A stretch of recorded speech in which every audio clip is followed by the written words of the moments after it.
Soft landing or recession? We're assuming a soft landing. Why?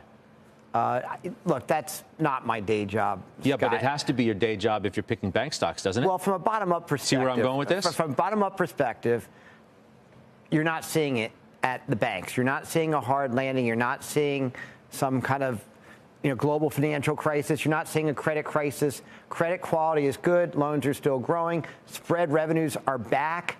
I mean, you're escaping from 14 years of zero interest rates.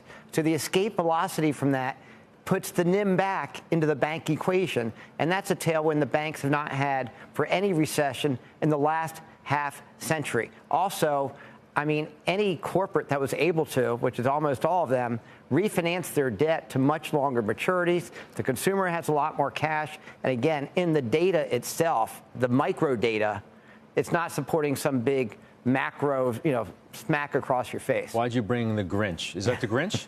Okay, you ruined the punchline here. Here's the Grinch. This is the Grinch who stole the bank stock rally. And it's exactly what you're talking about right now. The fear of the recession. Like, a lot of investors have seen one economic recession. That was the global financial crisis, 2007, 8, and 9. But all recessions are not a credit crisis, and all credit events do not involve banks. Banks are 1/3 of the banking and financing.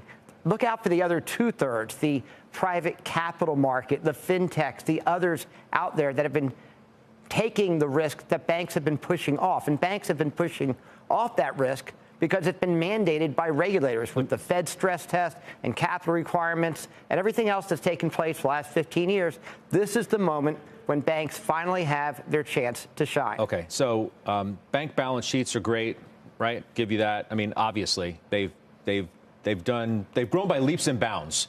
Let's say that since the financial crisis.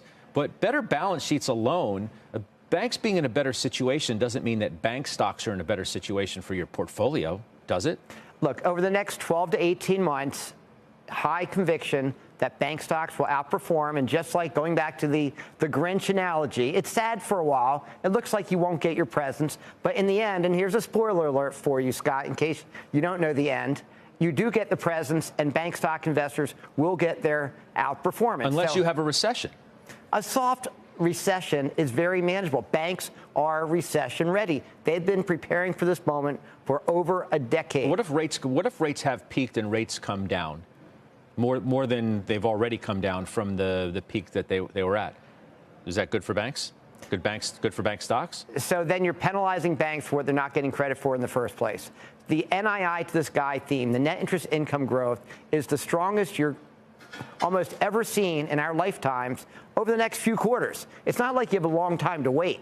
So look at the results the next few quarters, and you're going to see revenues doing better, positive operating leverage, good credit quality, and it's really about the concern about what happens, a year from now if we have a hard landing. And it's hard to disprove a negative, and what happens between now and year end, it's a coin flip. You give us a good CPI number and a good Fed comment, and then we're off to the races. If not, it can be delayed. But I was on your show in October. Bank of America was below $30. And I said, make sure you have me back on your show a year from now.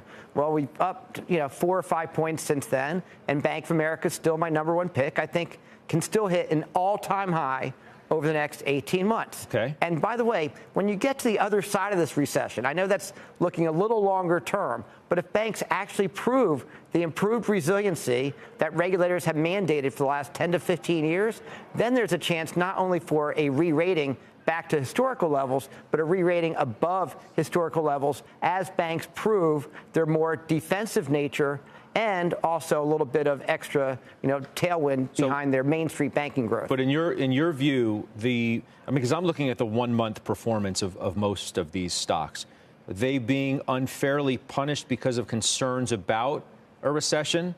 The market rallied a lot off of the mid-October lows. What about these?